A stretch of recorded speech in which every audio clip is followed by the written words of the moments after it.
Salut, c'est moi. Bienvenue à Bogny-sur-Meuse. Si nous sommes ici et pas ailleurs, auprès de l'immense Dardanor, c'est que nous avons rendez-vous avec une personne qui est aussi entourée de mystères. Jean-Luc Lemaire. Bonsoir. Bonsoir. L'un des hobbies de Jean-Luc, c'est d'enquêter sur les phénomènes inexplicables que l'on voit des fois dans le ciel la nuit. On peut appeler ça un ovni, objet volant non identifié.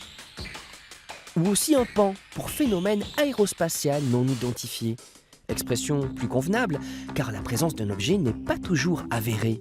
La preuve, pour cette image, nous nous sommes amusés avec un réverbère. Depuis 22 ans, Jean-Luc Lemaire enquête sur ces questions. Sérieusement, en constituant méthodiquement des dossiers.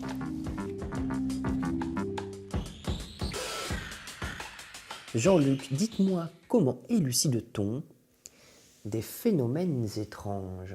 Eh bien, figurez-vous que la plupart du temps, ça s'explique. Ça peut être une confusion avec une planète. Effectivement, Vénus, suivant les conditions atmosphériques, sa position dans le ciel, peut apparaître comme scintillante avec tout plein de petites lumières. Les gens ne vont pas penser à une planète. Ils vont se dire c'est un ovni, c'est un vaisseau, voilà, c'est dans l'image. Alors que c'est un phénomène astronomique. Ben, complètement. Ou alors ça va être la Lune. Ou alors ça va être une lanterne thaïlandaise. Ces lanternes volantes que l'on envoie dans les airs lors des mariages ou des 14 juillet. Avant d'être le Fox Mulder des Ardennes, Jean-Luc Lemaire exerce le métier de formateur dans le domaine de la prévention des maladies et des accidents professionnels.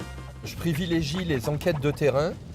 Donc je me limite au département des Ardennes pour pouvoir me déplacer sur place au plus vite et aussi souvent que nécessaire.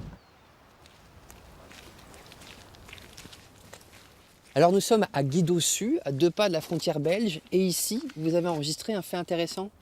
Oui, ici il y a eu un témoignage, là à quelques pas en contrebas, au niveau d'un ruisseau qui remonte cette petite route forestière.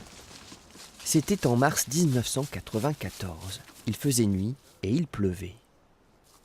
Les témoins ici, ce ne sont pas les 2 chevaux que nous venons de voir, mais 2 braconniers qui ramassaient des grenouilles. Mais qu'ont-ils observé d'extraordinaire? Alors derrière vous, sortant de la forêt, une énorme lumière qui éclairait. C'était beaucoup plus fort que les lumières qui éclairent un stade de foot. Ça ne dépassait pas le cadre de la forêt. Et est-ce qu'il y avait un bruit? Aucun bruit, aucun objet, que cette lumière fantastique qu'il n'expliquait pas et qui était effrayante.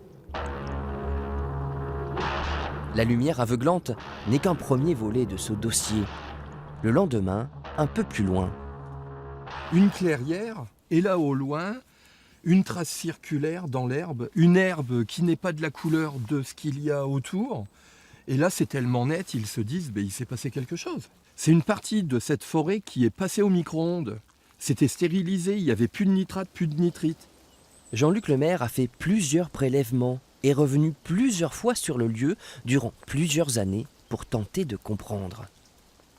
Comment peut-on expliquer qu'une partie d'une clairière va être asséchée alors qu'il pleut? À part une grosse frayeur pour des chasseurs de grenouilles, on ne sait toujours pas ce qu'il s'est passé à Guidossus. Jean-Luc Lemaire s'appuie sur des témoignages pour mener ses recherches. Des personnes qui un jour, un soir, une nuit, ont vu une chose étrange dans le ciel. Hélas, peur d'être tournée en dérision, aucune n'a souhaité témoigner une nouvelle fois devant notre caméra. Est-ce que vous-même, vous avez observé des choses étranges? Jamais. Jamais.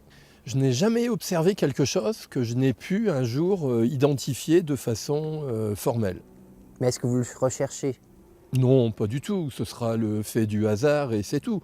Ce qui m'intéresse, c'est la culture générale qu'il y a autour de l'étude de ces phénomènes. Et bien sûr, de temps en temps, de tomber sur un phénomène inexplicable. De quoi peut-il s'agir? C'est quand même fantastique. Fantastique. On s'approcherait presque de la science-fiction parfois. Qu'il y ait des êtres sur d'autres planètes plus évolués que nous, c'est possible, mais c'est QFD. À démontrer donc, Jean-Luc Lemaire n'est pas un farfelu. Les faits d'abord. pour partager vos observations insolites, rendez-vous sur jeanluclemaire.fr. Après 22 ans d'enquête, qu'est-ce qui vous pousse à continuer vos investigations, Jean-Luc ? En savoir plus, dépasser les limites de nos connaissances. Dépasser ses limites, c'est ce que nous essayons aussi de faire, nous, ici, pas ailleurs. Nous étions à Bogny-sur-Meuse, la prochaine fois nous serons ailleurs, dans les étoiles, qui sait ?